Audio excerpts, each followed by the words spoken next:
All right, you don't speak English? Yeah, I don't understand English. Trading standards officers now wear stab vests and body cameras. 9 out of 10 times, they say they need police backup just to inspect a little shop. And guys, somehow, this isn't even the strangest part. It's what the journalists started noticing when they actually went inside these shops. Watch this. 36 Turkish barbers, 14 vape shops. That is the high street in Accrington, Lancashire. Answer a couple questions? No problem speaking because I don't know how I can communicate with you, so sorry. All right, you don't speak English? Yeah, I don't understand English. Oh, you don't understand English? Right. Yeah, I can. Oh, how do you serve the customers? Just 50-50. 50-50 for learning English. I see, right. Okay, do you sell a lot of vapes? Yeah, just wait. Yeah. Don't speak English. How convenient is that, eh? Well, this is a report by investigative journalist Zach Garner-Perkis at the Daily Express, who exposes that the numbers just don't add up in Accrington. Let's just run the numbers on the barber shops. Accrington has 36 of them, with an average of 3 employees each. That's 108 barbers. Just to cover rent, utilities and a basic wage, each barber needs to do about 10 haircuts a day. But the town only has a male population of roughly 13,000. Even if every man and boy gets a haircut every 5 weeks, that averages out to just 3 haircuts a day per barber. That massive gap between supply and demand leaves a 2.62 million revenue black hole across the town. The maths just simply doesn't add up. Interesting. Yeah, it doesn't, does it? Because if that's the money they need to stay afloat, it's a little bit odd that all of them seem to be empty. And how and why is it when a cameraman and a man showing up asking questions appears that all these businesses seemingly are communicating with each other and disappearing?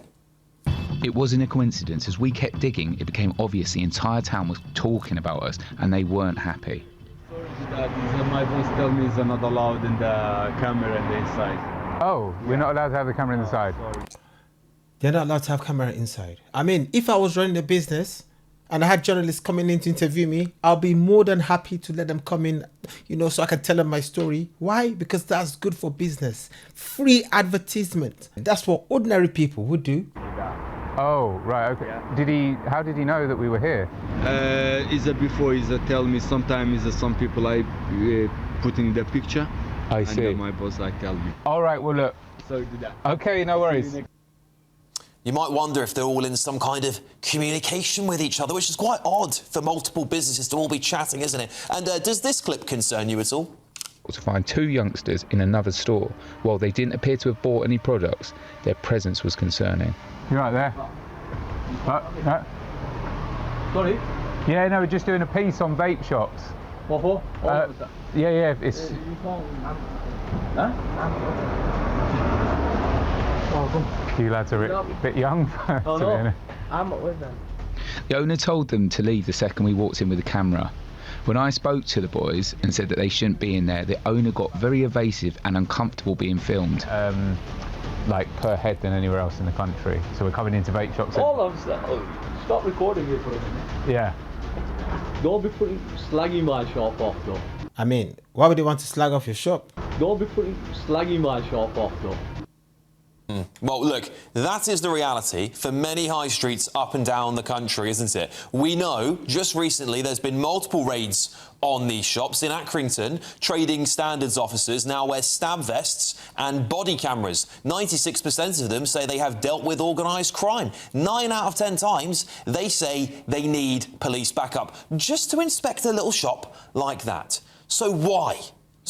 And I really mean this, why have successive governments allowed what I believe is serious organised criminal industry, an underground industry, to run wild on our high streets, coming into contact with children and vulnerable people up and down the country, despite the fact we all know what's going on, don't we? Okay, so some of these shops barely have customers. Some workers can't even speak English. Some refuse interviews completely. And yet, somehow, the business is supposedly booming. Now, this is exactly where ordinary people start feeling like something isn't adding up. Because people can see what's right in front of them and they are being told not to question it. Let that sink in.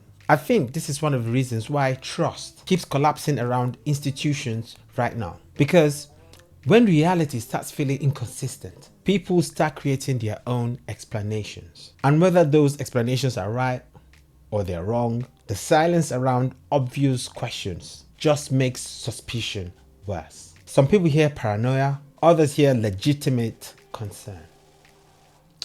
But what do you hear?